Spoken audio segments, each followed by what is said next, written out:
Politico has published a bombshell report on what appear to be highly offensive messages the GOP leaders in the Young Republican National Federation had been sending each other in a private group chat. Now, they were under the impression that these are encrypted messages, it's not gonna come out. It came out. So someone leaked them to the press. And for those who don't know, the Young Republican National Federation is an organization for conservatives between the ages of 15 and 40. Happy to know that 40-year-olds are still considered young. And it has about 15,000 members. Okay, so Politico reports that the group's Telegram group had about a dozen people in it. So this is, look, this is really about like 12 people. Okay, and so I don't want people to think that everyone in the Young Republican National Federation co-signs onto this type of rhetoric or uses this kind of rhetoric. But Politico reports that the group's Telegram group did have these messages within it. Here are some of the messages that were sent over the course of 7 months.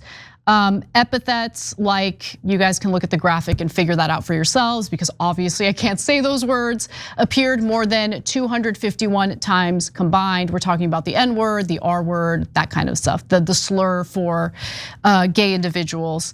William Hendricks, the Kansas Young Republicans vice chair, used variations of the N word more than a dozen times. And it didn't stop there. Bobby Walker, the vice chair of the New York State Young Republicans at the time, referred to rape as epic. Not good. I'm gonna pause for comment. Yeah, so I heard that the Democrats do vitriolic language that leads to violence. What is this? And so the reality is that, yeah, there's been a coarsening of language. And look, there's two different things. One is strong words about political stories, etc. The other is insults like this. So did insults like this get much more common over the last 10 years? Of course they did. Was it because the super boring, dullest people in the world, Democratic politicians, drove that? No. Come on, guys, get real, get real. So have there been people on the left that have used terrible language that has led to more division? Yes. But are there people on the right now, especially among the young, that use awful language while they think that I hope that they think that they're joking? Of course they do, of course they do. I mean, if you were saying no, right-wingers don't do it, well, they just did it right there, you just see it, right? And so, and is that symbolic and representative of more people? It's not representative of all Republicans, it's not representative of all Trump voters, and it's not even representative of all young Republicans, as Anna said, okay? But is it representative of some? Yeah, of course it is. Right? Are we denying that this is a thing that people do behind the scenes? And there's two different worlds. There's a world where young people think joking about the most awful things is totally fine, right? And then there's the power world, right? The politicians, the media, etc., right? And they say it's not fine at all, or that it's the worst thing in the world, and you should be fired for the rest of eternity for doing it. So these worlds keep clashing. So I guess these guys are gonna get fired forever and ever. Well, some of them have, they've been forced to resign, they've lost their positions, they lost job offers. So I'll get to that in just a minute. I guess, look, there are definitely like offensive statements that were referenced in this Politico piece, and I'm not minimizing it at all. What I do wonder about though, and it's a bigger question, it's a broader question, and it's not related to party politics at all. It's more about our identity as Americans. And my fear is that this experiment has either already failed or is just gonna fail because think about what America is. America is a country where people from all over the world came together to be Americans, right? Yep. But what does it mean to be an American if we're all so obsessed with what makes us different and we don't have a shared identity as citizens of this country? So that's definitely true, and that's why I don't like us attacking each other nonstop, left, right, Republicans, Democrats, we're against that. We're gonna get to JD Vance trying to minimize this. He's got an issue because if it was just against black folks and gay folks, etc., then you could minimize all day long, but it also is anti-Semitic stuff. So that's gonna create a giant clash within the Republican Party because everything acceptable except things that are anti-Semitic. And in this case, they really are anti-Semitic. So then that creates a dynamic. But overall, one other thing that along the lines of what you're talking about, Anna, is that, yeah, but if you're the Republican Party, you have to be way more upset about this. And so why? It's easy for a black person to be super pissed about it, or a Jewish person, or a gay person, etc. But look, that means there was no black, gay, Jewish, or woman, by the way, they made a lot of rape jokes, etc., in this group. So what does that say about your party? That the Young Republicans are literally, in that particular chat group, all white males. And they feel super comfortable making fun of every other group. So look, a lot of right wingers are against cancel culture, or they think they're against cancel culture, right? And so, but on the other hand, you've canceled all other groups from your, very small tent there. Like Trump, to his credit, was trying to expand the tent, although he also uses vitriolic language. But at least he was trying to bring Latinos in, some black voters in, etc. These guys seem like they're actively pushing them out. We don't want you. Well, then it leads to the main question Anna's asking. What does it mean to be an American? Do you think that it just means being white, Christian, male, whatever? Or do you think that it means something bigger than that? An idea where we could all come here and be equal and be treated with justice, and we all have freedom. And so that's the question we have to answer as a country. Yeah, and I do like that you made a distinction, because there is a difference between, like, the way Cenk and I'm gonna speak for myself, like the way that I communicate behind the scenes when I'm blowing off steam. Yeah, I use strong rhetoric. I don't ever feel the need to use the N-word or anything like that. It's never about a person's identity. It's mostly about like the policy or the issue. And since there are no censors in private conversations, I curse and I use stronger language. So there's a difference between that and then targeting certain groups of people based on their identity, which is terrible, right? And so there are lots of examples of that. So Bobby Walker, the vice chair of the New York, as I mentioned, New York State Young Republicans at the time referred to rape as epic. How? Okay, obviously that's disgusting. Peter Giunta, who at the time was chair of the same organization, wrote in a message sent in June that everyone that votes no is going to the gas chamber. Lots of jokes about gas chambers and Hitler. When Luke Mosaman, the chair of the Arizona Young Republicans, asked if the New Yorkers in the chat were watching an NBA playoff game, that same guy, Peter Giunta, I don't know how to say that last name, I apologize. Then chair of the New York State Young Republicans responded, "I'd go to the zoo if I wanted to watch monkey play ball." See, that you see a comment like that, and no one thinks, "Oh, don't say that, bro. That's not cool," right? Yeah. So the entire chat is okay with it. Apparently, look, I'm not on a cancel culture mission here. I mean, I wouldn't want these guys in politics, etc. But I'm not trying to get everybody on the chat fired. My point isn't that. My point is, they're saying the most awful things, and seems like literally no one objects ever. I mean, come on, that's so over the top, and that's not really a joke. I mean, I know he thinks it's a joke, but no, you're saying something about black people. You would never say that about white people. Come on, you know what you're doing. I didn't correct you earlier because I wasn't entirely sure, but now I am because I'm reading this comment. There was a woman in the group.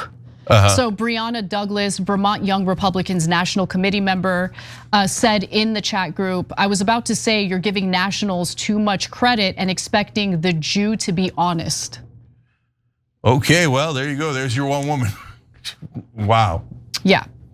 And then members of the group chat joked repeatedly about Hitler. Okay, so you guys get the picture. I don't want to go through every message, it makes me uncomfortable. So I do want to talk about what you had referenced earlier, Cenk, which was JD Vance's response to all of this, because he essentially immediately deflected to what Democrats have done, right? So he didn't condemn the group chat. He pivoted to a different scandal in an attempt to kind of deflect from all of this. By the way, look, as VP, you're not in this group, you're not in this chat group. Like, it's okay to say, look, there were 12 people involved. What they said was disgusting and wrong. I condemn it, and just move on. I have a theory as to why he's doing it. Okay, so anyway, in 2022, he referenced this scandal, okay? So this dates back to 2022. Jay Jones, a Democrat who's running for Virginia Attorney General, wrote a series of pretty heinous text messages about then Virginia House Speaker Todd Gilbert. I didn't even know about this, but it's pretty gross. So Jones stated that if he was in a room with Gilbert, Adolf Hitler, and Pol Pot, and he had a gun with 2 bullets, spoiler, put Gilbert in the crew with the 2 worst people you know, and he receives both bullets every time. Yeah. So where did he write that again? This was a text message. Yeah, it was a text message. Yeah. So look, I'm going to say something else too. It applies to both of them. I'm not picking sides here. I am, as much as both comments are heinous, etc. I am deeply uncomfortable with taking people's private messages and making them public. I've had that stance for a million years. You have, that's true. Right? And then when I have that stance, people go, oh, so you agree with them. No, I don't agree with them.